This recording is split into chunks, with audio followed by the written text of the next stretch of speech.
Well, I think we'll go ahead and get rolling.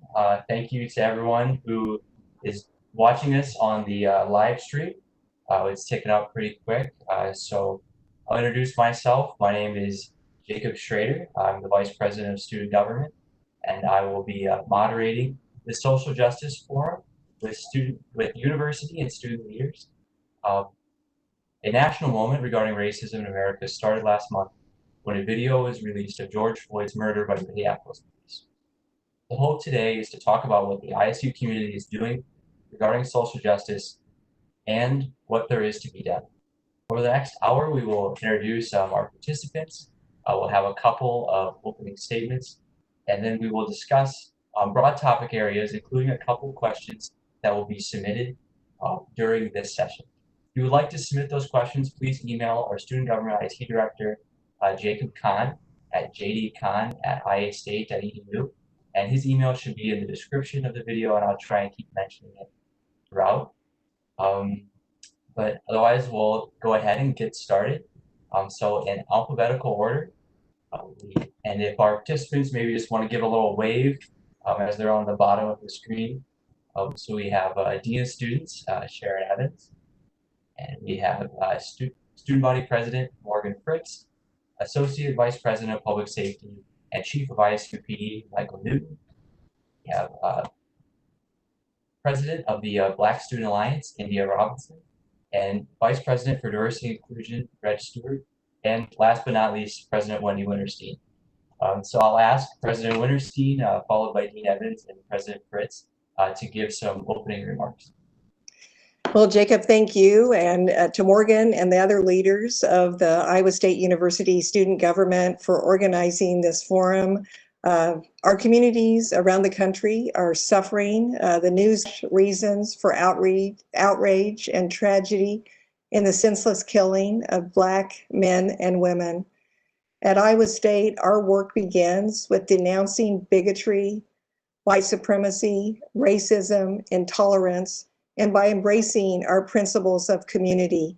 These principles of community say that we will respect each other, that we will engage with purpose, that we will work together in a spirit of cooperation, that we will value the richness of diversity, create an honest environment free of discrimination, and honestly and respectfully express our ideas. It's a pleasure to be here today, Jacob, and I look forward to the discussion.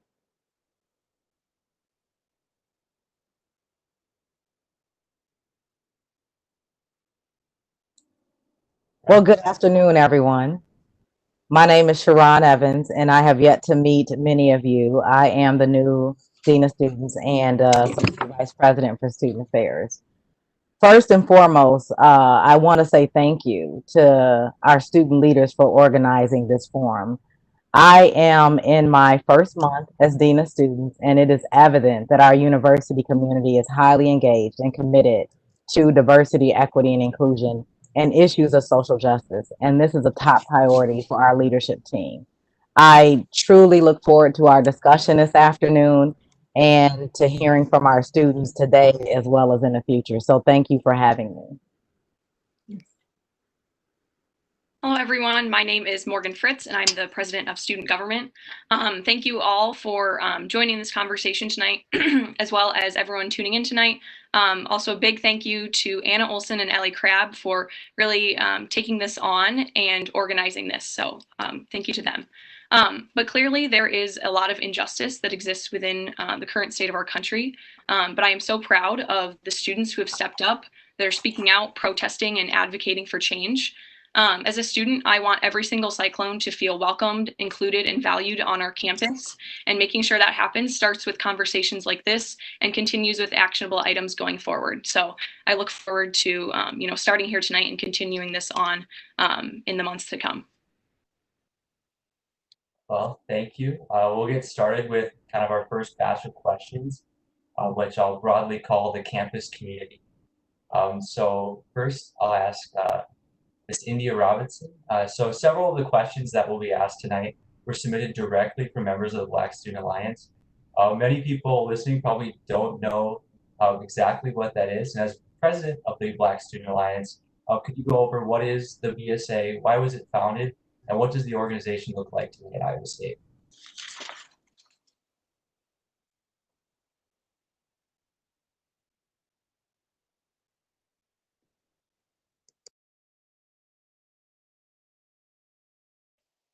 Hope you're muted. So sorry, guys. That's a habit. Yes, hi. So Black Student Alliance was founded in May 1968. It was just an organization founded just so we can assure that Black people on campus, African American students, have the same accesses to resources, have the same access to education and rights on campus. We're dedicated to uplifting the community, supporting the community, and just making sure that everyone on campus has like a place to be, a place to belong, and a place where they can see people familiar to them, similar to them, and yeah. Thank you, and I'll be sure to make sure to remark when the questions have been submitted by members of the organization. Okay, thank you. I think this next question I'll first direct to Dr. Stewart. So what are the current factors that exist on campus that create social justice imbalances, and how will we as a community shift them? Right. Yeah. So I like this question a lot. And you have to excuse the rather direct response to it. But if you want to know what the imbalances that are on campus, I would say very succinctly the same imbalances that exist in the United States of America, and particularly two that I wanted to underscore. One, I wanted to point out for faculty and staff, and then the other for students, because I think both of them impact our overall campus climate. The first is de facto segregation.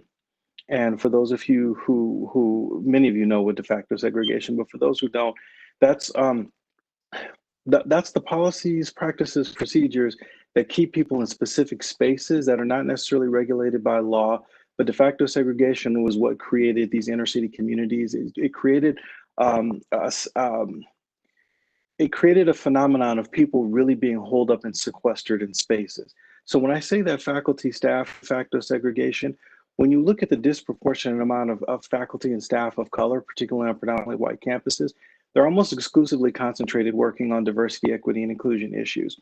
So the de facto segregation piece means that those same voices aren't at all of the other decision-making processes which could improve your university. So if you take a talent pool and you only put the talent pool in one specific phenomenon or area, then you don't see the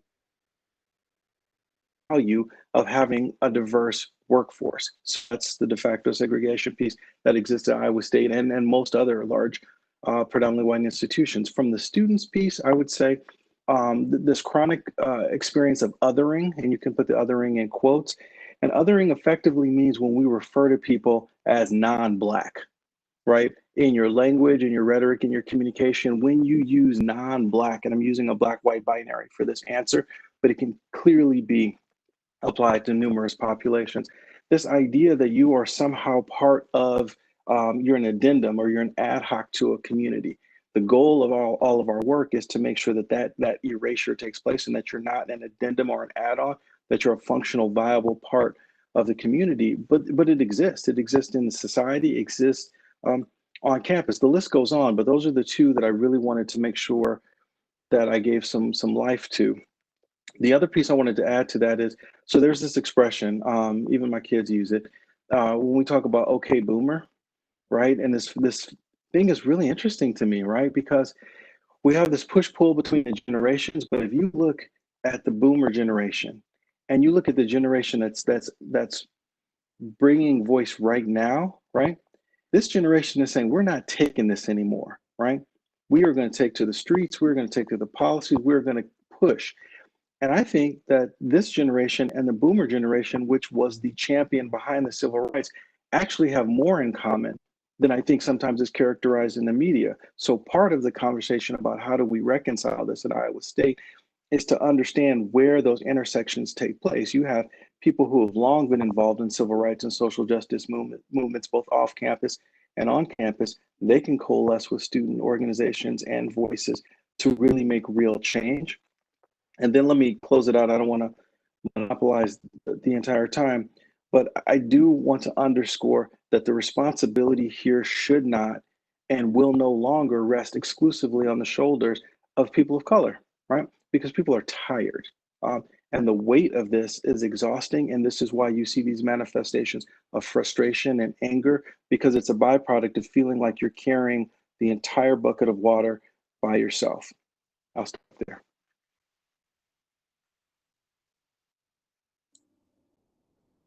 And I want to encourage any of the other participants to jump in, even if the questions maybe didn't exactly get first addressed to you.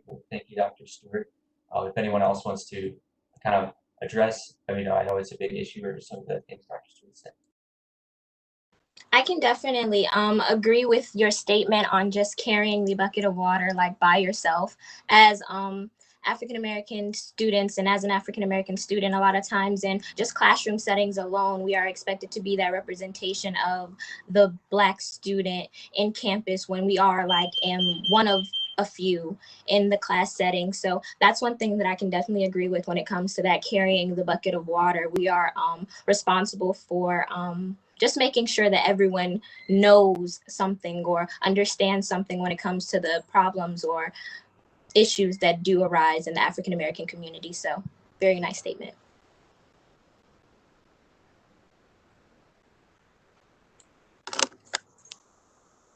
Okay, we'll move on to the next question. I'll start with Dean Evans, but I think this one touches a lot of the participants here today. What training or resources are available for students or student organizations who wish to learn more? And thank you for that question. And I just want to say before I comment further, I believe that Dr. Stewart's remarks are on point and comprehensive, and I appreciate his assessment of that. There are numerous opportunities in which the university is facilitating growth in education. In March of 2020, an online diversity, equity, inclusion training program was launched in our residence halls. The Department of Residence is currently working on augmenting that training with in-person programming. And then also there's a pilot program that was developed that the university expanding into a 1-credit online orientation course this fall for new students that includes diversity, equity, and inclusion topics, as well as other topics related to first-year student success. Students are often invited to participate in the Office of Diversity and Inclusion programs, which includes campus conversations and Know Your Rights events, and these will take place throughout the year. But I think one of the most celebrated programs that we also have on campus is I-SCORE and N-SCORE. That acronym stands for Iowa State Conference on Race and Ethnicity, and it's very applicable to what we're talking about today. The year 2020 marked the 20th anniversary of this program, and it's one of Iowa State's premier events for our students, our faculty, and our staff. It's an opportunity to engage in constructive dialogue and enhance understanding of race and ethnic issues, not only on our campus, but in our community and across the country. And this particular program is modeled after the National Conference of Race and Ethnicity. And a point of pride is that this past spring, more than 1,300 people attended our 2020 I-SCORE conference. But I want to underscore this with something that's very important to me, not only because it falls within our division, but because it's important for people to understand where growth and learning takes place. There are numerous programs across campus that students have an opportunity to engage in reference to intercultural programs offered. And some of those programs are under the Division of Student Affairs. I highly encourage students to take advantage of these programs and initiatives, and a great many of them exist in our Multicultural Student Affairs Office, our LGBTQIA plus Center, and our Margaret Sloss Center for Women and Gender Equity. I look forward to seeing students engage, and I do look forward to them learning as well. Thank you. And Jacob, maybe I could just add one point here, if that would be okay. Is it? Yep, go for it. Great. I just want to go back and share that another part of the work of Reg Stewart, our Vice President for Diversity and Inclusion, who opened up the program here, really is the work he does in partnering with the Ames community. And Iowa State University doesn't live in isolation. And this community that we're in is an equally important part of our work. And there's been some incredible work done in terms of training with the Ames community, but other partnerships as well. And Reg, would you mind just sharing a little bit about that? Because I think that is something not everybody knows about those efforts and about the success that you've had there. Absolutely. So thank you, President Winterstein. Three items that I think are valuable for people to know is that the Campus Climate Survey of 2017 told us that people want a better interface with the city of Ames. That was a very discernible set of findings. And so we set about working with the city manager and the mayor on initiatives focusing on DE&I efforts that we can sort of build this bridge. The first being, we worked with the city manager to create what we call the city manager's advisory board. And effectively, this is a cross-section of people from the community that sit down now with the city manager to talk about issues of equity and inclusion within the city. That gave rise to what we call the Ames Community Institute. So each year we send a cohort of faculty and staff through this Community Institute to learn about all facets of city government. The goal behind it is, as you start to see positions and council seats and commissions, we're trying to get more diverse representation on those councils and commissions, but able to really participate in that, you need to understand how our local government works. So it's a 4-week opportunity to learn. And then we also built the Symposium for Building Inclusive Organizations, and that's designed specifically for business. We do that in conjunction with the Ames Chamber of Commerce. And this is about workforce development. So people who are working in the community, or as you interface with businesses in the community, we want to make sure that the businesses have a better understanding of the experiences of people in our community, but more so how they can be active change agents. That really kind of summarizes those three initiatives. If I can have one more minute, I did want to give a quick shout out related to some of the DEI work that takes place over in academic affairs.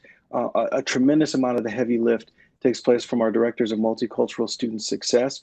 They are in this every day, all day. They do a tremendous amount of work. We could not advance the conversation without the directors of multicultural student success. We have faculty in the School of Sociology, Human Development and Family Studies, History, School of Education, et cetera, who teach deeply and critically. They read, write, and research in areas of diversity, equity, and inclusion. So it takes place in multiple areas on campus, and I just wanted to make sure that people knew that it takes place in the classroom as well as co-curricular. Thank you, Doctor. I appreciate it. Obviously, there's no way we can try and cover everything, but thank you for interjecting and trying to point students to maybe some programs they weren't aware of.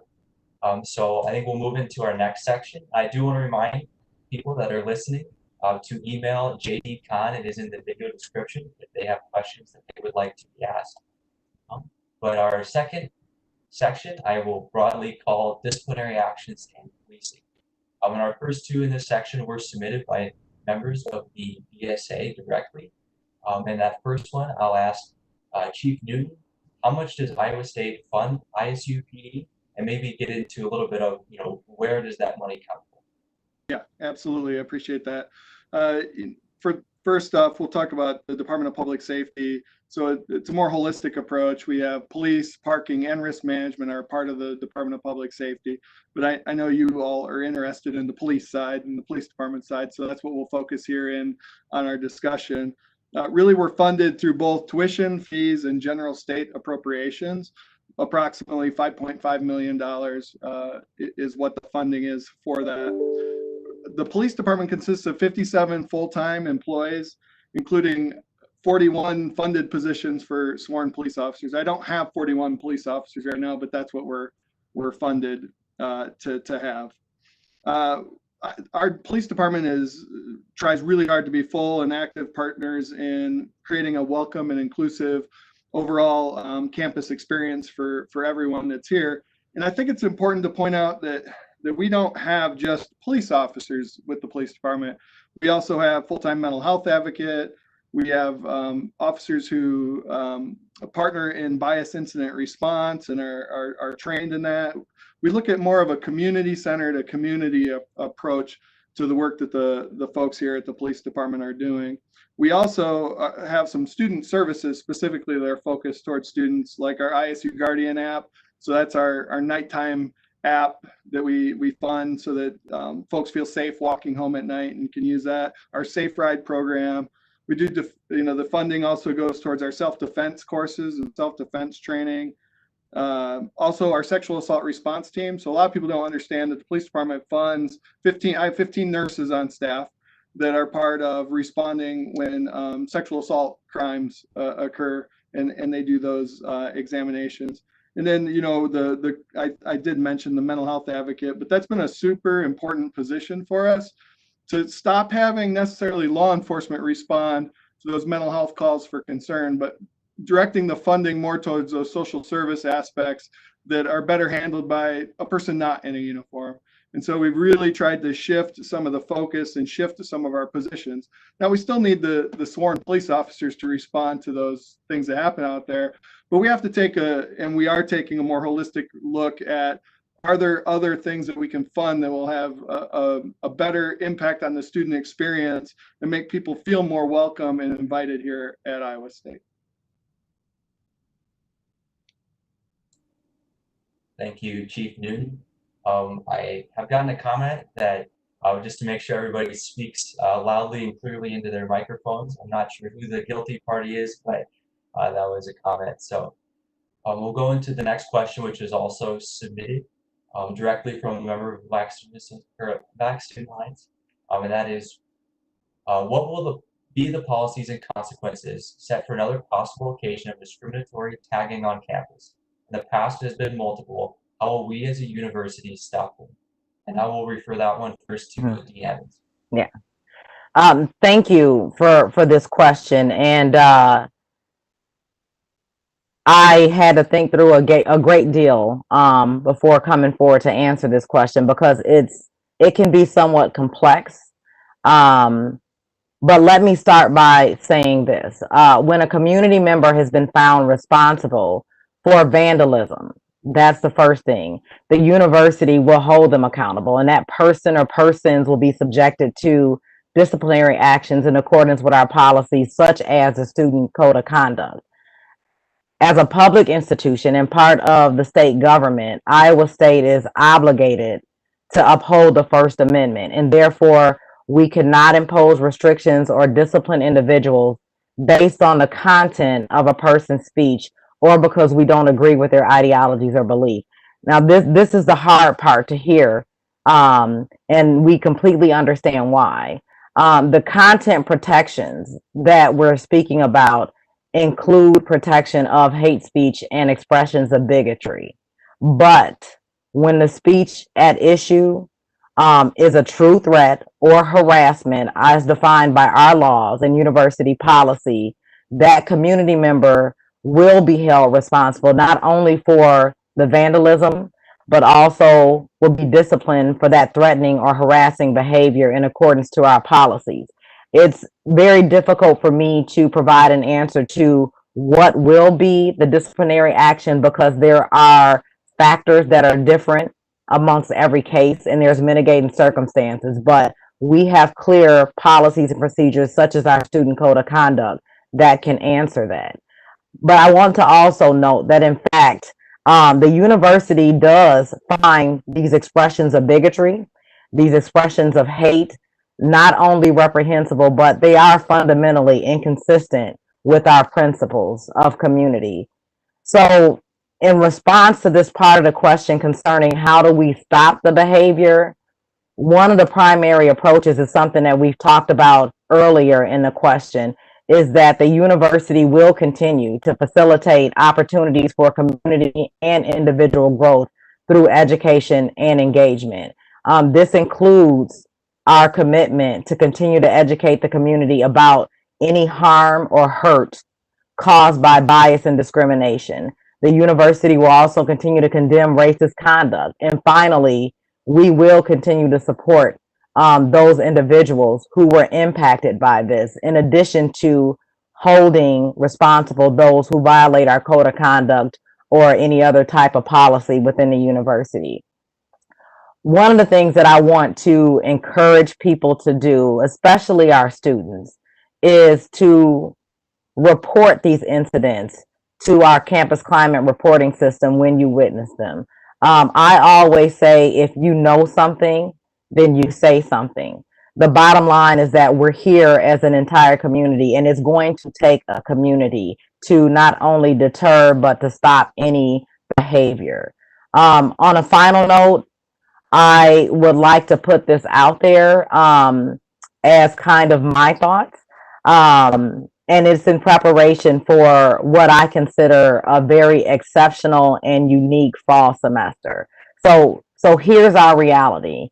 In addition to the movement to preserve and embrace Black lives, the recent Supreme Court ruling on transgender and gay employees' protections in the workplace, and this pending ruling on DACA, the fall semester will bring the national election. And with this comes many voices from all sides on these national issues and these policies. I encourage all ISU students, faculty, and staff to engage, as we are an institution that embraces our role as a First Amendment campus. But most importantly, I encourage you all to engage in respectful dialogue and respectful forms of expression. And if any student is in need of assistance with finding their voice, the Dean of Students team and I are here to help. And so I extend that help to you. I look forward to engaging with you, and I wish everyone the best as a community as we embark on this new journey in fall. Thank you, Dean Evans. Mm-hmm. Next question I'll direct towards Chief Newton. What actions have the Department of Public Safety taken to reduce bias and violence in policing? What actions does the Department of Public Safety plan to take in the future? Thank you, Jacob, for the question. Here at Iowa State University Police and the Department of Public Safety, we've had a rich tradition of really pushing our training, making sure that officers are engaged in that training process. And a number of years ago, we expanded our annual bias training for officers to make sure that everybody, and not just our police officers, but the entire Department of Public Safety, was getting more in the area of bias training. In December, we held for all of our supervisors a training called Racial Intelligence. And that training was one of many that we plan on doing into the future. It really got people to think differently and think about really focusing on workplace culture, campus culture, and what our role is when we think through bias incidents. And then in February, luckily it was just before the pandemic hit, we were able to get all of our police officers and dispatchers that were available through that same training. And we have a training plan moving forward to do more plans of sending officers on to become instructors in the topic. I have a few officers who are very interested, who are very passionate about bias-based policing, racial injustice, that want to really focus on how do we make this a much more inclusive environment. We also have our engagement inclusion officer team. Right now we're right around, it hovers between 12 and 13 members of that team. When I got here to Iowa State, we had 3 people that were part of this, and we've really expanded these efforts. And really, we want to work that team. I'm a member of the team, so it comes from the chief down. You know, if I really want change in this profession, the police chief has to be involved, has to be part of that change if we're going to make that change happen. And so I work with the team to be active and to make sure that we're trying to eliminate all forms of power-based oppression here within the police force, within our community. Our team really actively engages in making sure there's equitable access to all folks on campus when it comes to working with the police, upholding really the human dignity and respect that are very important to the team here at the police department and all of the Department of Public Safety. We have a strong partnership with the Office of Diversity and Inclusion. Dr. Stewart's our mentor for our team, and we really appreciate that. My team meets with him very regularly and meets with others from his team. We've been active partners in making sure that students see us in a non-police setting. I think that's so super important.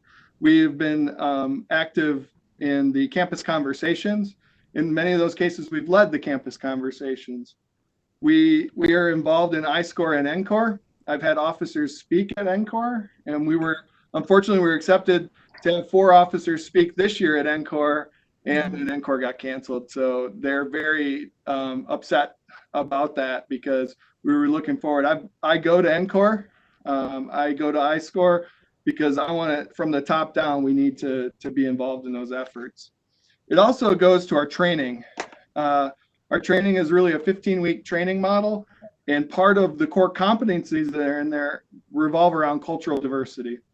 And it starts before the training. It starts in the hiring process. We make sure that we're hiring the right individuals to be police officers for Iowa State University.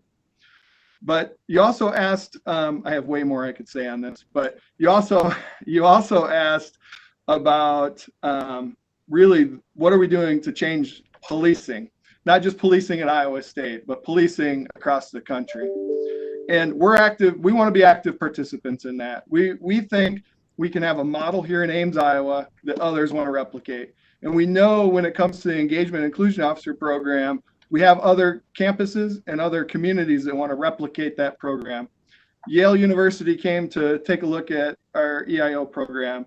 UC Berkeley, Indiana University, Carleton out of Canada, an institution from Canada, took the program and replicated it on their campus. So we're seeing the impact that the programming here at Iowa State has, not just in policing here, but across the country. And we're going to do more of that. We're not done. We're going to keep promoting that policing can and should look different in this country so that everyone feels welcome, so that all Black lives matter.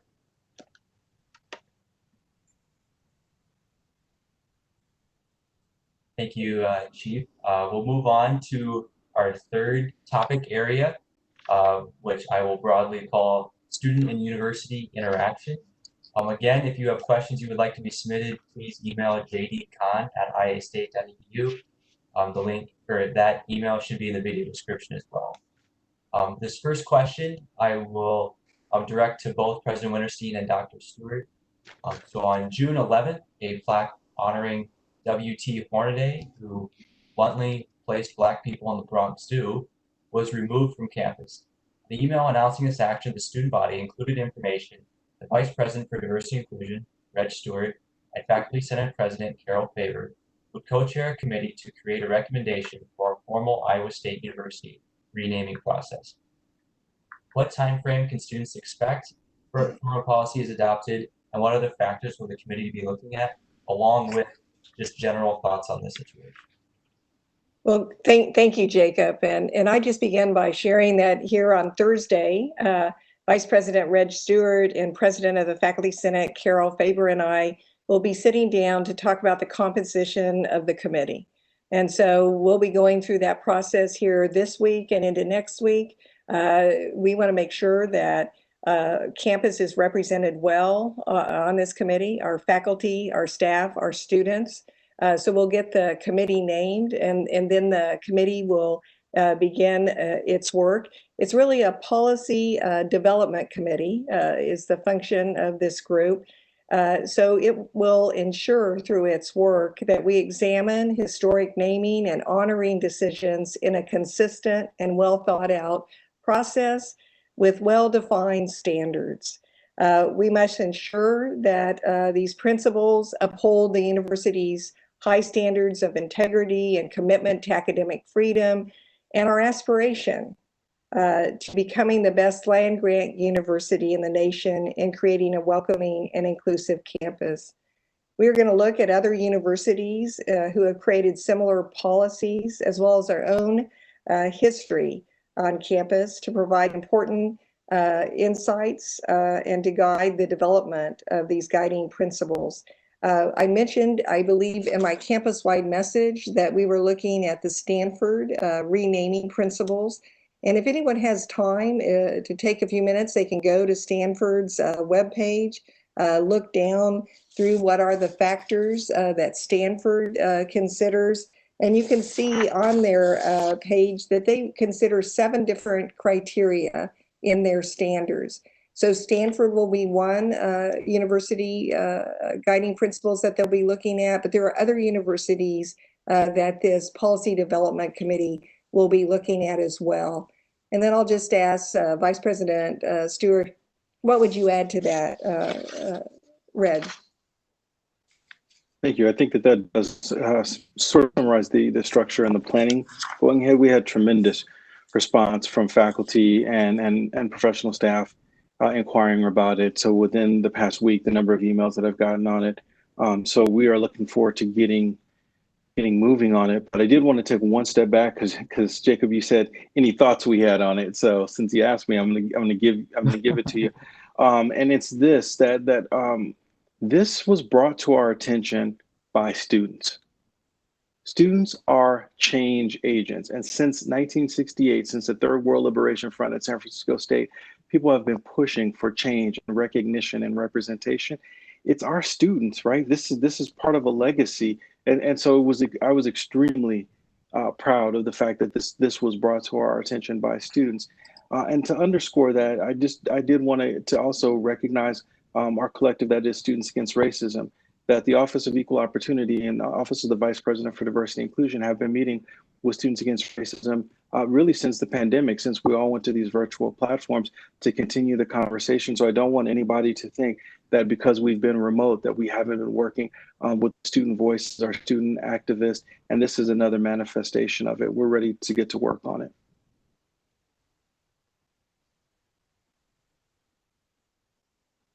Well, thank you both. I'll stick with you, Dr. Stewart. And something you mentioned a little bit earlier, but I think would be good to go more in depth on, was what actions is the university pursuing to reduce bias in the classroom specifically?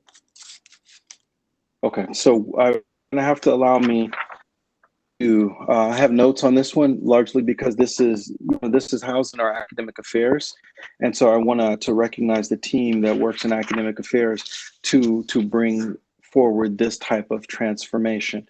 And specifically, I want to draw attention to the Center for Excellence in Learning and Teaching.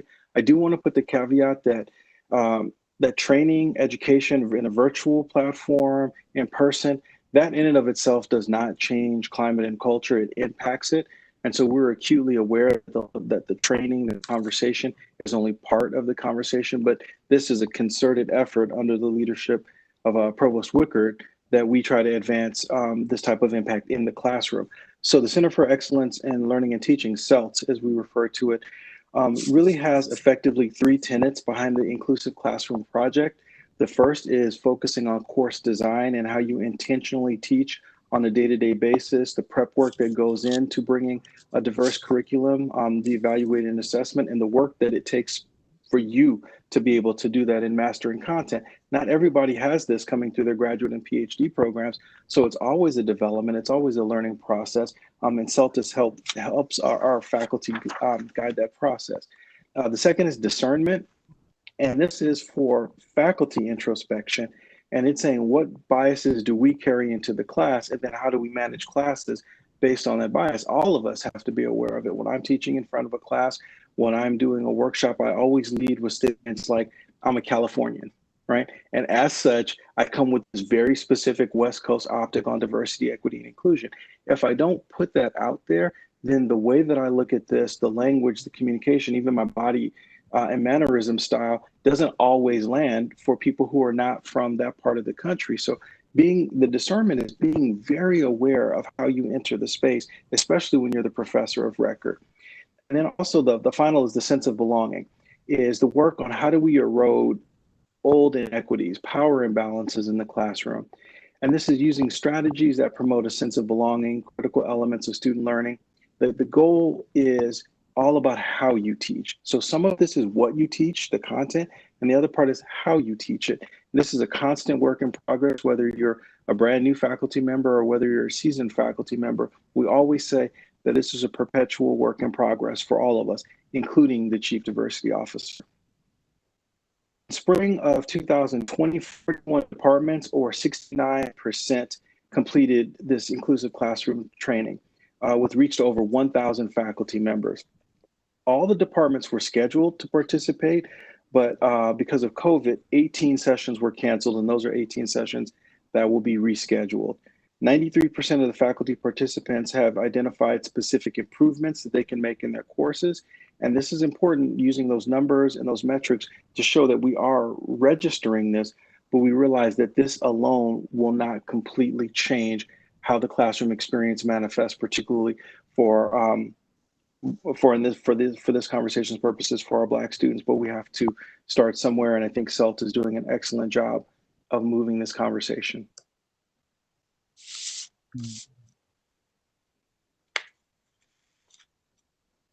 Thank you for that. I'll ask the next question to Chief Newton. I thank Dean Evans for mentioning this earlier, but this was a submitted question by a member of the BSA.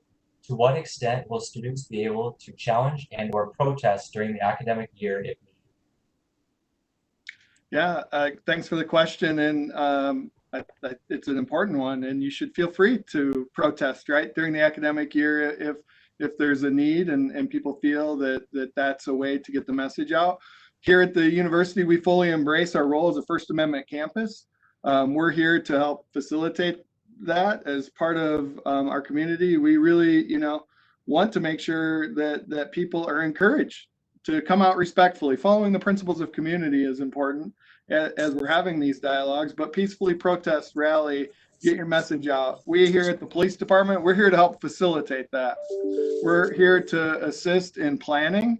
I can help, my team can help make sure that people, are following the proper university policies and procedures. We've sat down with groups and we've really helped them map out, what's your goal? What are you trying to accomplish? And how can we here at the police department assist you in reaching that goal? And then we have a strong partnership with the Dean of Students office on this, with the demonstration safety team that's led by Dean Evans and her team. And we're all here to facilitate that process. Last year, we had a group of students that said, hey, this is the plan that we have. We want to do this. And we were able to help them facilitate how to do that in a way that makes sure that they don't get in any trouble, that they're doing it respectfully and within the law. And so we're here to help in any way that students need us. And Dean Evans might want to share a little bit more. I would just echo what Chief Newton is saying, is that throughout my time in student affairs and higher education, I've worked with numerous students on their protest and demonstration efforts. And that's part of my role, is to do just that. And I come from a university, Roosevelt University in Chicago, which is founded on social justice principles. And so this was important to our students there. And I was lucky enough to have a group of students that were willing to allow me to help them make sure their voices were heard. So again, we encourage it. Of course, we want you to be safe, because we don't want anything to happen that's going to keep you from sharing your voice.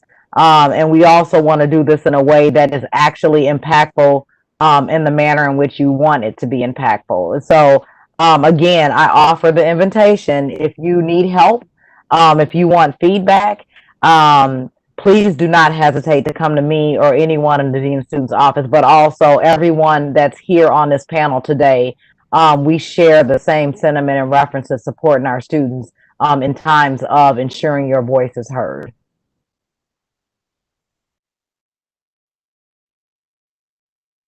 Well, thank you both. We'll move on to questions that were submitted. So I'll just let whoever unmutes their mic first and starts go and answer. The first question that was submitted was, how do we help Black and Brown students achieve equity on campus?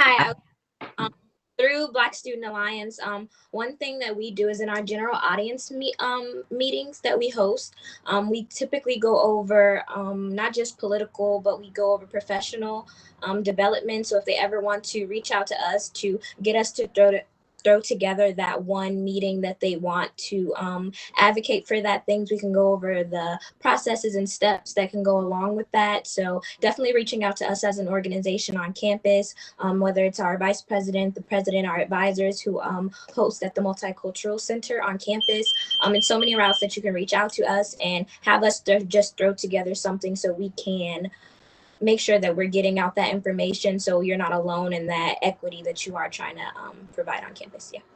Mm-hmm. I would build on, sorry, President Winterson, after you. No, go ahead. Go ahead, Reg. Sure. I would say I want to build on that from a faculty and staff perspective. Active participation and engagement in our Black Faculty and Staff Association.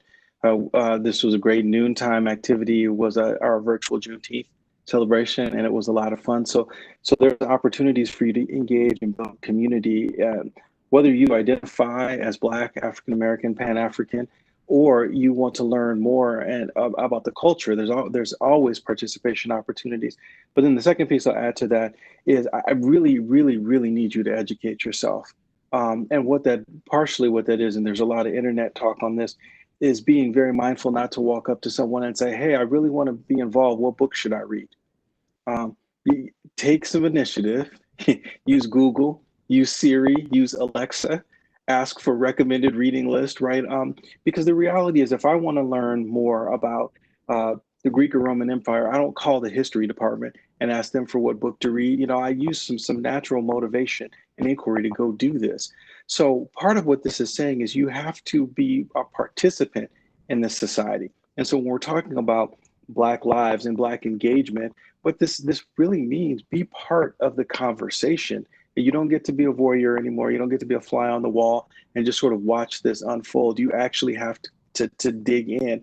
And part of that is educating yourself. There are phenomenal books to educate yourself, but I would love it if you came to me and said, I just finished reading this. What do you think? As opposed to, what book should I read? Now, as a chief diversity officer, if you ask me what book to read, I'm going to tell you. But that's my job. I'm talking about for the rest of campus. It is okay for you to take the initiative to find things to read. I'll stop there. Those are great comments, Reg. And I just want to remind everybody of a few earlier comments made in the Dean of Students office, the Multicultural Student Affairs group, the MSA group, great programs to help our Black, Indigenous, people of color students. These programs are fabulous. Within the colleges, Reg already mentioned the directors of Multicultural Student Success, and then our student affairs offices within the college as well. So really, there are some great places to connect and to find some, if you need assistance, to find assistance, but also to connect. Yeah, I would also say that student government plays a role in this as well. And that I think has two parts to it. And the first of those is representation.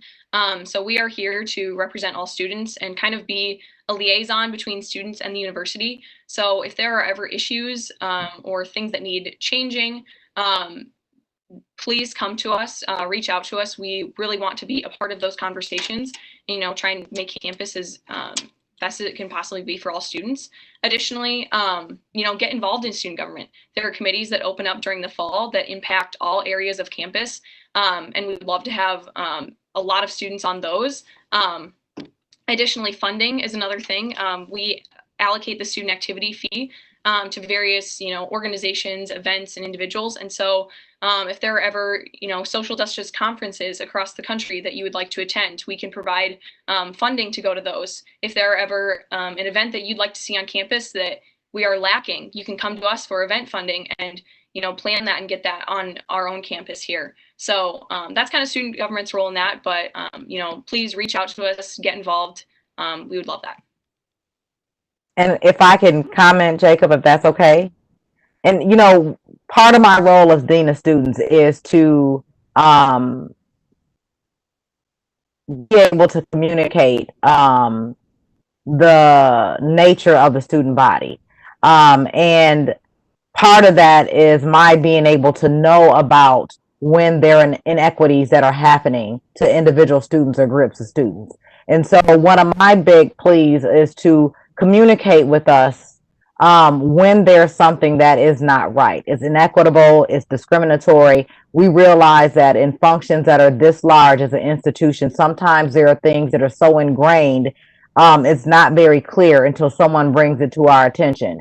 Turn the mirror on us and force us to dig deep and to look at this and to critically think about where the inequities lie and how we can go about ensuring that those inequities are erased. So even something as simple as, if we end up doing another campus climate study, be one of those people that respond to the study. Take the time to figure those out, but also don't be afraid to informally walk into our offices or send us an email or reach out via phone or text to let us know that there's something going on that is not right.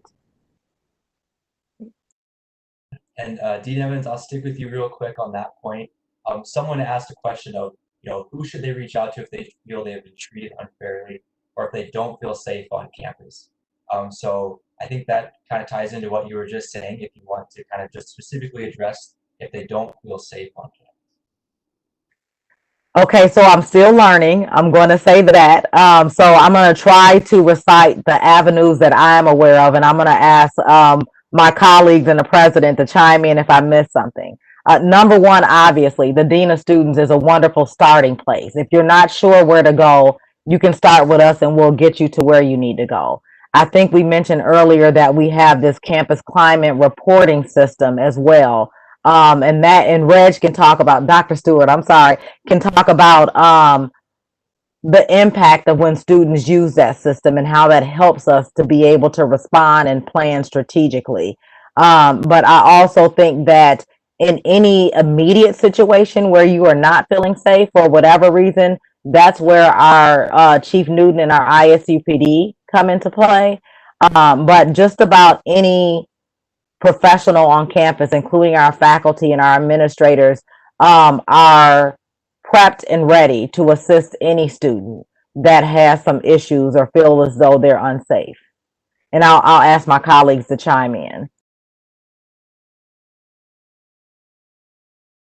I think that was a great response, Dean Evans, and really don't have very much to add to that. But I would ask Chief Newton, we have an app that is just, if you're out on campus, you don't want to walk home by yourself. Do we still have that app working, Chief Newton? Yeah, absolutely. It's our Guardian app, and there's also a reporting mechanism within that you can send us tips or other issues and things that are happening during 6 p.m. to the early morning hours. You can actually get a virtual walk home from one of our police dispatchers as well as part of that, or you can have your friends and family monitor you while you're walking home to feel a little more safe and secure. And some of it, as I hear people say they feel unsafe, I know there's different meanings behind that feeling unsafe, and I think some of it we have to get to the root cause of what that feeling is. It's not necessarily about personal safety. There's other mechanisms and other issues that go beyond that I really hope we can get to the root of as we talk over the next year. Well, thank you. So I will move into the closing remarks part, and I'll just we'll just go everyone through alphabetically, and everyone will have a chance to share kind of their closing remarks or thoughts, or what we need to do going forward. So I'll just read them off, read your names off once, and hopefully we all can remember the order. So first we'll go with Dean Evans, President Fritz, Chief Newton, President Robinson, Dr. Stewart, and then Wendy Winterstein. I didn't want to go first, but I'll try. I just want to thank student government and our student leaders for putting this together. It's so timely and it's so needed. And it is impactful for a number of people that's here, and also hopefully those that are watching from abroad. I just want to reiterate that not only is the university committed to advancing our campus climate, but personally as an individual, I'm committed to that as well. It has been a very difficult summer for a number of reasons, and a number of those reasons have to do with our national climate, especially dealing with the loss of Black lives just inexplicably, but also just the tension that exists concerning other things. And so I just want to encourage our students to hang in there, keep sharing your voice, be safe, of course, make smart decisions, and know that we're here for you as a university and as a community. So don't hesitate to use us in that manner, because we understand and we hear you and we want to help you.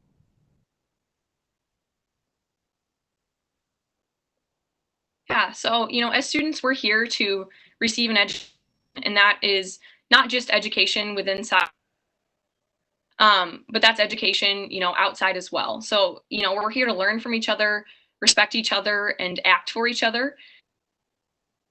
Out of the students who have displayed that within these past few weeks, and I'm really excited to see how we all continue that within the coming semester and beyond.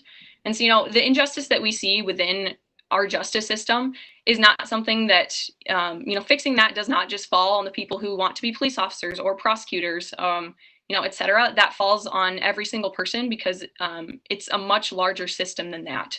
So, every single person in every single major is going to have to be a part of this, and it falls on all of us to help try and fix this. So I look forward to the work that will be done this year and going forward.